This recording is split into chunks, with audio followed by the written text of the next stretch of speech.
దినమెల్ల దేవుని దయలో దేవుని కృపలో మనల్ని కాచి కాపాడిన దేవుని స్తుతించి నిద్రపోయే ముందు ఈ వాక్య ధ్యానం చేసుకుని పడుకోండి.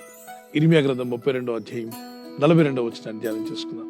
నేను వారిని గురించి చెప్పిన మేలంతటిని వారి మీదకి రప్పింపబోచున్నాను అని. నేను అంటే దేవుడైన ప్రభు చెప్పాడు. వారికి మేలు చేస్తాను అని చెప్పాడు. దేవుడు మీ పట్ల ఎన్నో మేలు చేస్తాను వాగ్దానం చేశాడు కదా బైబిల్లో. ఆ మేలంతటిని మీ మీదకి రప్పింపబోచున్నాడని నమ్మి విశ్వాసంతో ప్రార్థించండి. మాట ఇచ్చి నెరవేర్చే దేవుడు ఆయన.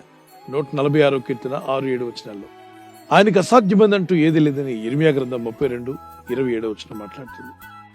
ఆ దేవుడిచ్చిన వాగ్దానాలు పట్టుకొని ప్రార్థిస్తున్న నీ జీవితంలో కూడా అన్నీ సాధ్యమవుతాయి ఎప్పుడంటే నువ్వు విశ్వసించి నమ్మి ప్రార్థించినప్పుడు. విశ్వాస సహితమైన ప్రార్థన ఆ రోగిని స్వస్థపరచును అని, విశ్వాస సహితమైన ప్రార్థన ఆశ్చర్యకార్యాలు జరిగిస్తుందని. వట్టి ప్రార్థన వేరు, విశ్వాసంతో కలిసిన ప్రార్థన వేరు. ఎవరైనా మీ ఇంటికి వచ్చినప్పుడు అతిథులు కానీ మీరెక్కడికైనా అతిథిగా వెళ్ళినప్పుడు వారు వట్టన్నం మాత్రమే మీ ప్లేట్లో పెట్టి చక్కగా భోంచేయండి బ్రదర్, భోంచేయండి అమ్మా అంటే మీకేమనిపిస్తుంది?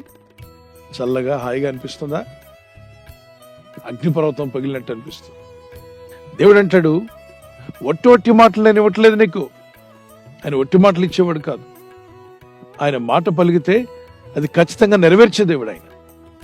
వేసవి కాలంలో పొలాలు వెంట వెళ్తున్నప్పుడు పొలాలన్నీ ఎండిపోయి ఉంటాయి, ఎక్కడ పచ్చదనం అంటూ కనిపించదు.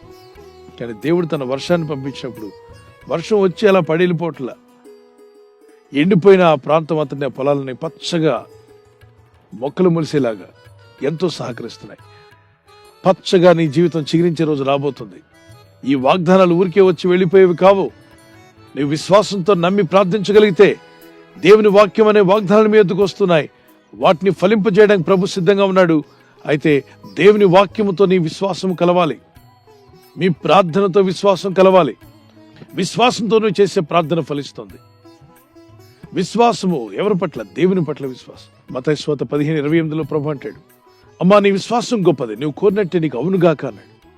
మీ విశ్వాసం గొప్పది నా కుమారుడా, నీవు కోరినట్టే నీకు అవునుగాక అని ప్రభు పలికితే ఎగ్జాక్ట్ గా ఆ కార్యాలు జరుగుతాయి.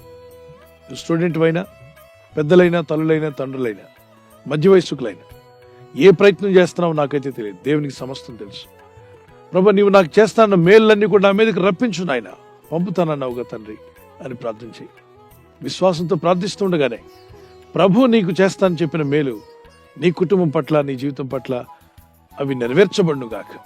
ఆయన పరిశుద్ధ గ్రంథంలో ఏ మేళ్ళైతే మీ మీదకి పంపాలని వాగ్దానం చేశాడు, ఆ మేలులు మీ మీదకి, మీ కుటుంబం మీదకి ప్రభు పంపబోతున్నాడు. విశ్వాసంతో నమ్మి ప్రార్థించండి. ప్రార్థన చేసుకుందాం. మీరు చేసిన వాగ్దానం ఇర్మియా గ్రంథంలో మేము తీసుకొని ప్రార్థిస్తున్నాం. నీకు అసాధ్యమైందంటూ ఏది లేదు. నువ్వు మాట తప్పని దేవుడు, నమ్మదగిన దేవుడు నాయన. నీ నామములో ఎవరైతే ప్రార్థన చేస్తున్నారో ఈ వాగ్దానం విని ప్రపంచంలో ఏ పరిస్థితుల్లో వారున్నా ఆ మేలంతటిని కూడా మీరు వారి మీదకి పంపబోతున్నారు. పరిశుద్ధ లేఖనాల్లో మీరు చెప్పిన అనేక మేలులు ఉన్నాయి తండ్రి. నిన్ను స్వస్థపరిచే యెహోవాని నేనే అన్నావు. మా రోగములను తొలగించేవాడు నీవే. నిన్ను అభివృద్ధి పరుస్తానని వాగ్దానం చేశావు. ఇగో ఈ వాక్యములు విని ప్రార్థిస్తున్న నీ బిడ్డలు ఎవరైతే అభివృద్ధి లేకుండా ఉన్నారో, ఆత్మీయంగా, ఆర్థికంగా, మరి అన్ని రంగాల్లో నీ ప్రజలు వర్ధిల్లులాగున నీ మేలులు వారికి దయచేయండి.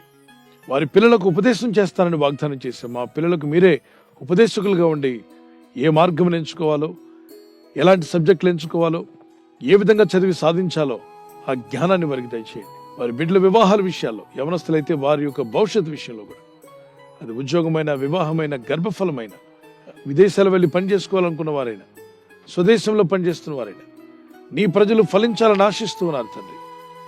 మీరు ఏ మేలైతే పంపిస్తానని వాగ్దానం చేశారో ఆ మేలంతటిని మా మీదకు పంపబోతున్నందుకు స్తోత్రాలు చెల్లిస్తున్నారు. వారి ఉద్యోగము, ప్రమోషన్, ట్రాన్స్ఫర్ విషయంలో కూడా మేలులు కలుగునుగాక. సాతాను బంధకాల్లో గాని, వ్యాధి రోగ బలహీనతల్లో గాని, ఆర్థిక ఇబ్బందుల్లో గాని, శత్రువుల వల్ల గాని, బంధకాల్లో, ఇబ్బందుల్లో, భయంతో ఉన్న వారికి విడుదల ప్రకటిస్తున్నాను. యేసు నామములో విడుదల వచ్చునుగాక. మా ఆత్మీయ యాత్రలో అనుదినము నీ కృపను, నీ దయను తలంచుకుంటూ నిన్ను స్తుతిస్తూ జీవించే కృపను మాకు దయచేయండి. మీరెక్కల చోటున మమ్మల్ని కాచి కాపాడారు, ఇక ముందు కూడా మమ్మల్ని కాపాడబోతున్నారు. ఈ రాత్రి నెమ్మదితో పండుకొని సురక్షితంగా కాపాడబడినట్లుగా నీ అగ్ని కంచి వేసి మమ్మల్ని కాపాడండి. మీ చిత్తములో కొనసాగే కృప మా అందరికీ దయచేయమని యేసుక్రీస్తు ప్రశస్త నామములో మీరందరికీ చక్కని నిద్ర దయచేసి తెల్లవారు లేచి కృపను మాకిమ్మని క్రీస్తు నామములో అడిగి వేడుకుంటున్నాం మా పరలోక తండ్రి. ఆమేన్.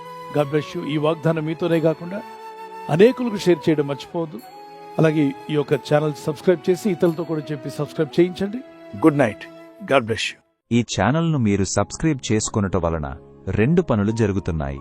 1, బీదలకు, అనాథలకు ఈ ఛానల్ ద్వారా సహకారము అందించడం జరుగుచున్నది. 2, సువార్త జరుగుచున్నది, ఆత్మలు రక్షించబడుచున్నాయి. మనము సబ్స్క్రైబ్ చేసుకొనుట ద్వారా అందరికీ సహాయం చేస్తున్నవారమవుతున్నాము. ఖచ్చితంగా ఈ యూట్యూబ్ ఛానల్ను సబ్స్క్రైబ్ చేసుకుని బెల్ బటన్ను క్లిక్ చేయండి. మీకు వెంటనే మెసేజెస్ పంపబడతాయి.